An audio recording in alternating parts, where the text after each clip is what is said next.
आपको सबको नमस्कार। आपको याद होगा मैंने कुछ महीने पहले ही बता दिया था कि केंद्र सरकार सत्येंद्र जैन को एक फर्जी केस में गिरफ्तार करने वाली है। मुझे बहुत ही विश्वसनीय सूत्रों से यह पता चला था। कल उन्हीं सूत्रों से सूचना मिली है कि अगले कुछ दिनों में केंद्र सरकार मनीष सिसोदिया को भी गिरफ्तार करने जा रही है। पता चला है कि केंद्र सरकार ने सभी जांच एजेंसीज को मनीष सिसोदिया के खिलाफ कोई ना कोई फर्जी केस तैयार करने को कहा है। जैसे इन्होंने सत्येंद्र जैन के खिलाफ फर्जी केस किया है, वैसे ये लोग मनीष जी के खिलाफ भी फर्जी केस बना रहे हैं। मनीष सिसोदिया भारत की शिक्षा क्रांति के जनक हैं। आजाद भारत के इतिहास के शायद वो सबसे बेहतरीन शिक्षा मंत्री हैं। सरकारी स्कूलों में पहले गरीबों के बच्चों को 3rd क्लास शिक्षा मिलती थी। दिल्ली के सरकारी स्कूलों में 18 लाख बच्चे पढ़ते हैं। इन सभी बच्चों का भविष्य अंधकार में था। मनीष जी ने इन बच्चों को अच्छे और सुनहरी भविष्य की उम्मीद दी है। मनीष जी ने इनके माता पिता की आंखों में चमक दी है। आज मैं उन 18 लाख बच्चों से पूछना चाहता हूं, बच्चों, क्या आपके मनीष सिसोदिया भ्रष्ट हैं? मैं उनके माता पिता से पूछना चाहता हूं कि ये लोग आपके मनीष सिसोदिया को भ्रष्ट कह रहे हैं, आपको क्या लगता है? मनीष सिसोदिया ने न केवल दिल्ली बल्कि पूरे देश के गरीब बच्चों को उम्मीद दी है कि उनके स्कूल भी बदल सकते हैं।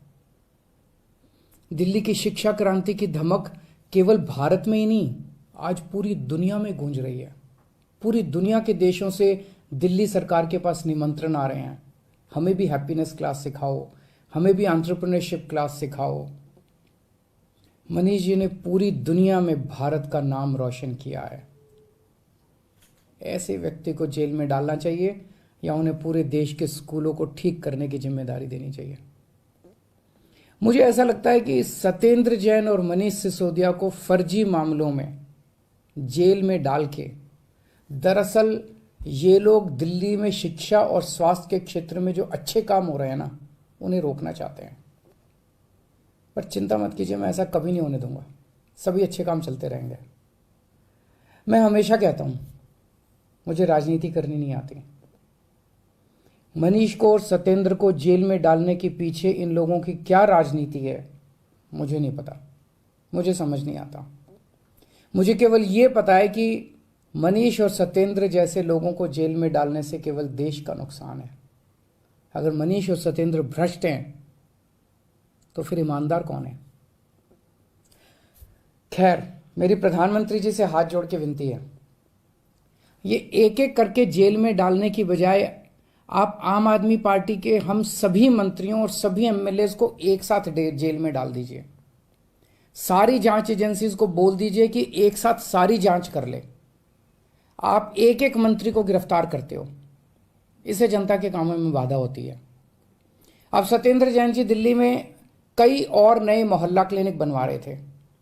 वो दिल्ली में पानी और बढ़ाने के लिए कई नए प्रोजेक्ट्स पे काम कर रहे थे, यमुना की सफाई पे काम कर रहे थे। अब वो सारे प्रोजेक्ट्स धीमे पड़ जाएंगे। जिस केस में उन्हें गिरफ्तार किया है आपने, उसकी जांच पहले ही सीबीआई और इनकम टैक्स वाले कर चुके हैं। उन्हें कुछ नहीं मिला क्योंकि केस तो फर्जी है, उसमें कुछ है ही नहीं। अब उसी केस की दोबारा जांच ईडी कर रही है। एक एक केस को कई कई साल तक अलग अलग एजेंसी बस जांच ही करते रहेंगे क्या? तो फिर जनता का काम कब करेंगे हम लोग? इसलिए मेरी आपसे विनती है, हम सबको एक साथ गिरफ्तार कर लो, एक साथ सारी जांच एजेंसी से हमारी सबकी जांच करवा लो। जितनी रेड करनी है रेड कर लो, एक साथ कर लो, ताकि उसके बाद हम काम कर सकें। हमें राजनीति समझ नहीं आती। कुछ लोग कहते हैं ये हिमाचल के चुनाव की वजह से किया जा रहा है, कुछ लोग कहते हैं ये पंजाब चुनाव के नतीजों का बदला लिया जा रहा है। हमें नहीं पता क्या कारण है। जो भी कारण है, हमें गिरफ्तार होने से डर नहीं लगता, पर सबको एक साथ करवा लो। आपने 5 साल पहले भी हम सब पे कई कई रेड करवाई थी, किसी के यहां 1 पैसे की चोरी नहीं मिली। हमारे 20 से ज्यादा एमएलएज को गिरफ्तार किया गया, सारे के सारे कोर्ट से छूट के आ गए। सब मामलों में कोर्ट ने जांच एजेंसियों को खूब डांटा कि ये क्या कर रहे हो। आज हम हर जगह गर्व के साथ मजाक में कहते हैं कि हम सब लोग मोदी जी से ईमानदारी का सर्टिफिकेट लेके आए हैं। अब फिर से ये जेल जेल का गेम शुरू हो गया। तो हमारी आपसे हाथ जोड़ के बस एक विनती है, हम सबको एक साथ गिरफ्तार करके सारी जांच करवा लीजिए। मुझे पूरा विश्वास है एक बार फिर से हम आपसे देश की सबसे ईमानदार और देशभक्त पार्टी का सर्टिफिकेट लेके जाएंगे। जय हिंद।